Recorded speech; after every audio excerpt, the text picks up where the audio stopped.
नाज़रीन, हैदराबाद में crime reporter Aligul Jokhio की रिपोर्ट मुताबिक़ हैदराबाद CIA पुलिस जूं मंशियात गुटखा मेमपुड़ियूं खपाइण में मुलविस मुजरिमनि के ख़िलाफ़ कार्रवायुनि में 2 मुजरिम गिरफ़्तार। DSP CIA इफ़्तिख़ार अहमद बुरड़ो की सरबराही में in charge CIA inspector Abdul Karim Abbasi पंहिंजे स्टाफ सां गॾु मंशियात गुटखा मेमपुड़ी ऐं ॿियनि समाजी बुराइयुनि में मुलविस ॾोहारियुनि के ख़िलाफ़ पूरे शहर में सख़्त कार्रवाइयुनि जो सिलसिलो जारी।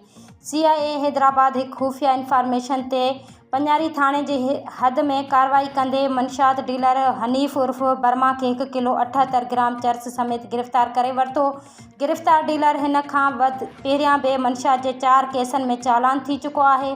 गिरफ़्तार मुलज़िम के ख़िलाफ़ पंजारी थाणे ते नार्कोटिक्स एक्ट जे तहत केस दाख़िल कयो वियो आहे। CIA हैदराबाद वधीक हिकु ॿी कार्रवाई बल्दिया थाणे जी हद में कंदे बदनाम ज़माना मंशियात फ़रोश आकिब वल्द निज़ामुद्दीन आराइन खे गिरफ़्तार करे वरितो। गिरफ़्तार मुलज़िम जे कब्ज़े मां 400 अदद तैयार थियल मेमपुड़ियूं बरामद थियूं। गिरफ़्तार मुलज़िम के ख़िलाफ़ बल्दिया थाणे में गुटखा ऐं मेमपुड़ी एक्ट तहत केस दाख़िल कयो वियो आहे। CIA पुलिस हैदराबाद जूं वधीक ॾोहारियुनि ख़िलाफ़ कार्रवाइयुनि जो सिलसिलो जारी।